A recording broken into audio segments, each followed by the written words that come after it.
What's good, YouTube? It's your boy, Blue Blood Sports TV, back at y'all with another one.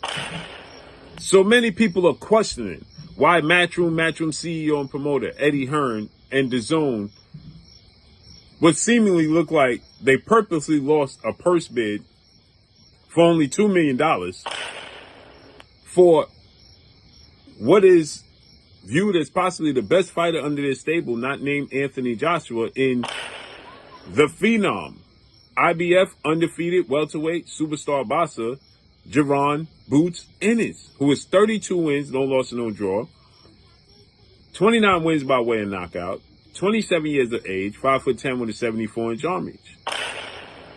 And the question has to be raised. They recently just signed Jaron Boots Ennis to a 4-fight deal.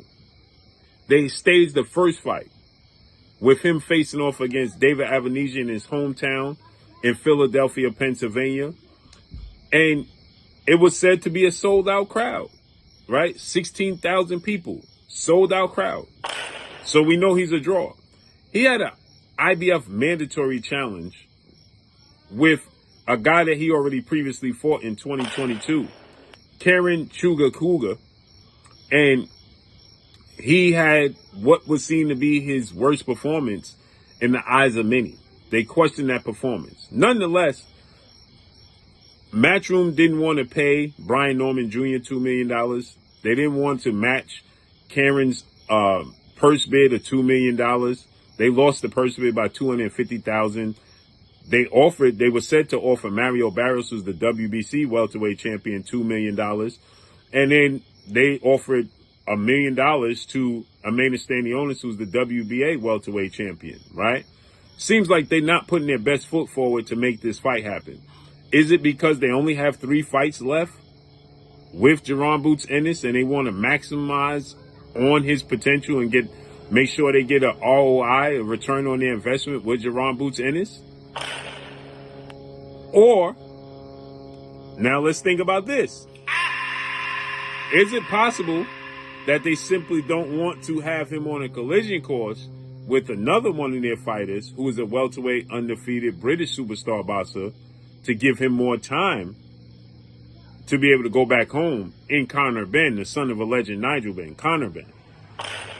Right? Conor Benn is in the same division. They suddenly moved Conor Benn out of the IBF rankings into the WBA rankings to avoid Jaron Boots Ennis. And is it possible that they're putting Jaron Boots Ennis in a situation where he has to move up to 154 because they lost the purse bid to Karen, and now he has to go to Germany and fight Karen. So he's going to either vacate his title or he's going to go to Germany and fight Karen. And if he vacates the title, his goal of being undisputed at 147 is out the window. So that means he's going to 154. The only fighter they have at 154 is Israel Madrimov.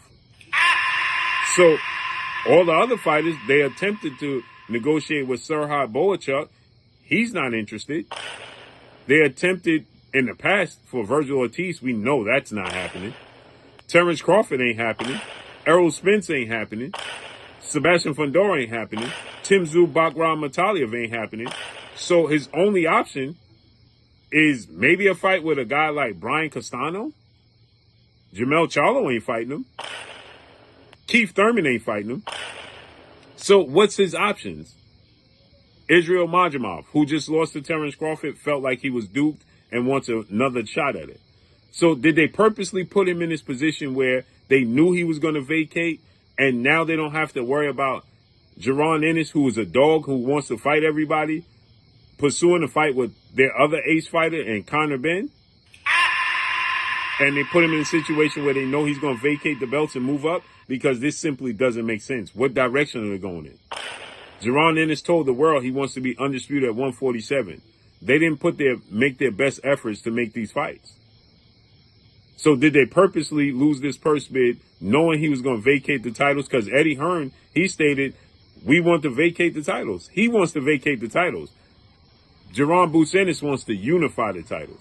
But the guys that are there, Mario Barrios, Brian Norman, Ennis, they're not big marquee names. So they don't feel like they're going to get a return on their investment for the the purses that these fighters want. So they purposely didn't stage that, push for that Karen fight because they don't want to put the money up for Karen Chuakarzine. So the plan was to move him up to 54. You clear the path for Conor Benn.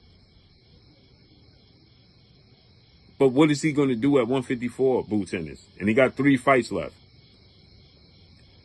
It's just not shaping out well for him. It's looking like the Demetrius Andrade situation all over again. So let's see how this unfolds and plays out, man.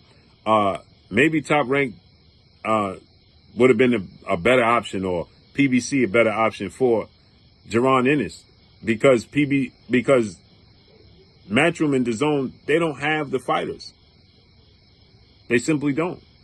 And they don't seem to have an angle. They don't seem to have a plan. 154. He ain't getting none of those fighters at 154. So by the time, if we get Terrence Crawford and Sebastian Fundora in December, and Errol Spence possibly fights Virgil Ortiz is looking for a Errol Spence fight, and we get a fight with, possibly, Virgil Ortiz and Errol Spence, what route does he go? Jaron Boots Ennis, that is. Where does he go from here? So let's see how this unfolds and plays out, man. But that's all I got for y'all. Make sure you hit the like button. Follow me on Instagram at Blue Blood Sports TV, all one word. I'm gone. Peace.